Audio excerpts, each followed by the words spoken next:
Hey there, armchair generals and budget hawks. Tonight, we're diving headfirst into the wild world of international arms deals, where billions of dollars change hands and the stakes are higher than a giraffe on stilts. Our story takes us to Indonesia, a nation of beautiful islands, spicy food, and a rapidly modernizing military. They just dropped a cool $8.1 billion on some fancy French fighter jets called Rafales. Now, $8 billion is enough dough to make even Jeff Bezos blush, so you know this deal is a big freaking deal. But hold your horses, because this story has more twists and turns than a John le Carré novel. Turns out there's some drama brewing in the skies over Asia that has Indonesia second-guessing their pricey purchase. Buckle up, folks, because things are about to get interesting. Indonesia, the world's largest archipelago nation, is on a mission to bolster its military capabilities, beefing up its defenses in a big way. See, they've got this whole South China Sea thing going on, with China flexing its muscles and claiming pretty much everything but the kitchen sink. The tension in the region has been escalating, and Indonesia knows it needs to be prepared for any scenario. So Indonesia decided to upgrade their aging fleet of fighter jets, and they went all in on the French-made Dassault Rafales. This decision wasn't made lightly. It came after careful consideration of various options. These aren't your grandpappy's biplanes, folks. The Rafales represent a significant leap in technology and capability. We're talking cutting-edge, twin-engine, multi-role warplanes that can dance in the sky like Fred Astaire and pack a punch like Mike Tyson in his prime. These jets are equipped with advanced avionics, radar systems, and weaponry that make them formidable opponents in any combat situation. They're designed to take on anything from enemy aircraft to ground targets, and they come with all the bells and whistles you'd expect from a top-of-the-line fighter jet. The Rafales can perform a variety of missions, including air superiority, reconnaissance, and precision strikes. Indonesia's plan is to buy 42 of these bad boys, which will give their Air Force a serious shot in the arm, or should we say, wing. This acquisition is expected to significantly enhance Indonesia's air defense capabilities and provide a strategic advantage in the region. But as we're about to find out, this high-stakes purchase has gotten a whole lot more complicated. The deal involves not just the acquisition of the jets, but also training for pilots, maintenance, and integration into the existing defense infrastructure. It's a massive undertaking that will require careful planning and execution. Remember those Rafales Indonesia just bought? They were a big deal for the Indonesian Air Force, a significant upgrade to their aerial capabilities. Well, India has them too. In fact, India was one of the first countries to acquire these advanced fighter jets from France. And recently, things got a little spicy between India and their frenemies next door, Pakistan. The skies over the subcontinent have been buzzing with tension. See, they've been locked in this whole Kashmir dispute for decades, and every now and then things boil over. The region is a flashpoint for military engagements. This time it involved a supposed aerial dogfight between Indian Rafales and Pakistani. Wait for it. Chinese-made J-10C fighter jets. These jets are no slouches either. Now here's where it gets really juicy. The radar screens were lighting up and pilots were on high alert. Pakistan claims they shot down 2 Indian Rafales with their J-10Cs. They even released footage showing missiles being fired. India unsurprisingly denies this, saying they only lost 1 plane, and it wasn't even shot down. It was a bird strike. The Indian Air Force held a press conference to clarify their stance. Yeah, right, a bird strike. The timing seems a bit too convenient, don't you think? We've all seen that episode of Mythbusters. They showed how bird strikes can cause damage, but taking down a Rafale? That's a stretch. The truth, as usual, is probably somewhere in the middle. Military analysts are still debating the details, but the fact that Pakistan is even making this claim, and that there's enough doubt to make it believable, is a big deal. It shows the high stakes and the intense rivalry. It raises serious questions about the Rafale's capabilities, and that has Indonesia feeling a little uneasy. They're now re-evaluating their recent purchase and what it means for their defense strategy. Alright, let's break down this clash of the titans, shall we? In one corner we've got the French-made Dassault Rafale, a sleek, modern fighter jet that's been battle-tested in places like Libya and Syria. It's known for its agility, advanced avionics, and long range. In the other corner we have the Chengdu J-10C, China's answer to the F-16. It's a single-engine, multi-role fighter jet that's cheaper than the Rafale but still packs a punch. It boasts advanced radar, electronic warfare capabilities, and a wide array of air-to-air and air-to-ground missiles. So who would win in a head-to-head matchup? Well, that's the million-dollar question, isn't it? It depends on a lot of factors like pilot skill, terrain, and the specific weapon systems involved. But the fact that the J-10C, a Chinese-made jet, is even in the conversation with the Rafale is a testament to how far China's defense industry has come. And that's making a lot of countries, including Indonesia, take notice. Section 5, Buyer's Remorse, not so fast. Now you might be thinking, Indonesia just spent $8 billion on these Rafales and now they're worried they might not be all that? Talk about buyer's remorse.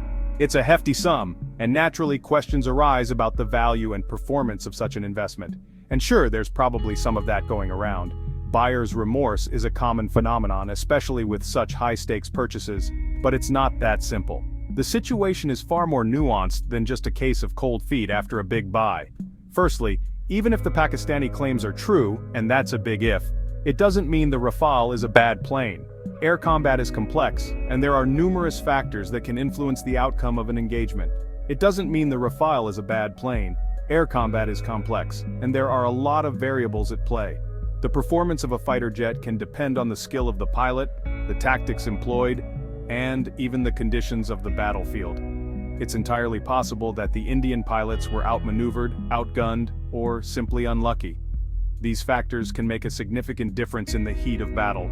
It's entirely possible that the Indian pilots were outmaneuvered, outgunned, or simply unlucky. The fog of war can obscure many details, and what seems like a straightforward defeat might have layers of complexity behind it. Secondly, Indonesia's decision to buy the Rafale wasn't just about getting the best fighter jet on the market. It was also about geopolitics. The purchase is a strategic move that goes beyond mere military capability. It was also about geopolitics.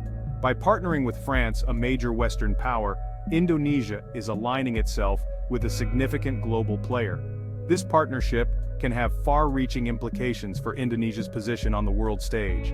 By partnering with France, a major Western power, Indonesia is sending a message to China: we're not afraid of you, and we're willing to stand up for ourselves.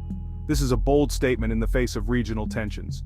Indonesia is sending a message to China: we're not afraid of you, and we're willing to stand up for ourselves. This move is as much about deterrence and regional influence as it is about military hardware. We're not afraid of you, and we're willing to stand up for ourselves. So, while Indonesia might be re-evaluating its options in light of the India-Pakistan clash, it's unlikely they'll scrap the Rafale deal altogether. So, while Indonesia might be re-evaluating its options in light of the India-Pakistan clash, it's unlikely they'll scrap the Rafale deal altogether. The investment in the Rafale is not just financial but also political. It's unlikely they'll scrap the Rafale deal altogether. After all, they've already invested a lot of money and political capital in it. The decision to purchase these jets was made with long-term strategic goals in mind. After all, they've already invested a lot of money and political capital in it. The Rafale deal represents a significant commitment to enhancing Indonesia's defense capabilities and its geopolitical stance. Section 6. China's military might. It's not just hype. Alright, let's talk about the elephant in the room, or should we say the dragon in the sky. China's military might is growing at an astonishing rate. We're talking everything from hypersonic missiles that can evade even the most advanced defense systems to aircraft carriers that rival those of the US Navy. But it's not just about big, shiny weapons systems. China is also investing heavily in cutting-edge technologies like artificial intelligence, cyber warfare, and space-based weaponry. They're even developing their own stealth bombers and sixth-generation fighter jets. This rapid military modernization has sent shockwaves through the region and beyond. Countries like the United States, Japan, and Australia are scrambling to keep up, while others, like Indonesia, are looking for ways to bolster their defenses. Section 7. From Beijing, with weapons, China's arms exports take off. China's military ambitions aren't limited to its own borders. They're also becoming a major player in the global arms trade, selling everything from tanks and fighter jets to drones and missiles to countries all over the world. And here's the kicker: Chinese weapons are often cheaper and easier to obtain than their Western counterparts. That's a tempting proposition for countries with limited budgets, especially those that don't want to deal with the political strings that often come attached to US or European arms sales. This influx of Chinese weaponry is changing the balance of power in many regions, particularly in Southeast Asia, Africa, and the Middle East. And it's creating new challenges for the United States and its allies, who are now competing with China for influence and market share. Section 8. What's next for Indonesia? So, where does all this leave Indonesia? They're caught in the middle of a geopolitical tug-of-war between China and the West, trying to modernize their military while navigating a complex web of alliances and rivalries. The Rafale deal was a bold move, but it's just one piece of the puzzle. Indonesia will need to continue to invest in its defense capabilities, diversify its arms suppliers, and strengthen its partnerships with like-minded countries. They'll also need to tread carefully, avoiding any actions that could escalate tensions with China, while still asserting their sovereignty and protecting their interests. It's a delicate balancing act, and the stakes are high. Section 9. The takeaway: a multipolar world, armed to the teeth. The takeaway from all this is that we're living in an increasingly multipolar world, where power is more diffuse and the lines between friend and foe are blurred. China's rise is reshaping the global order, and countries like Indonesia are caught in the cross-currents. One thing's for sure: the future of international security will be shaped by how these rivalries and alliances play out. And as the world becomes increasingly armed, the potential for conflict, intentional or otherwise, is only going to grow. So buckle up, folks, because it's going to be a bumpy ride.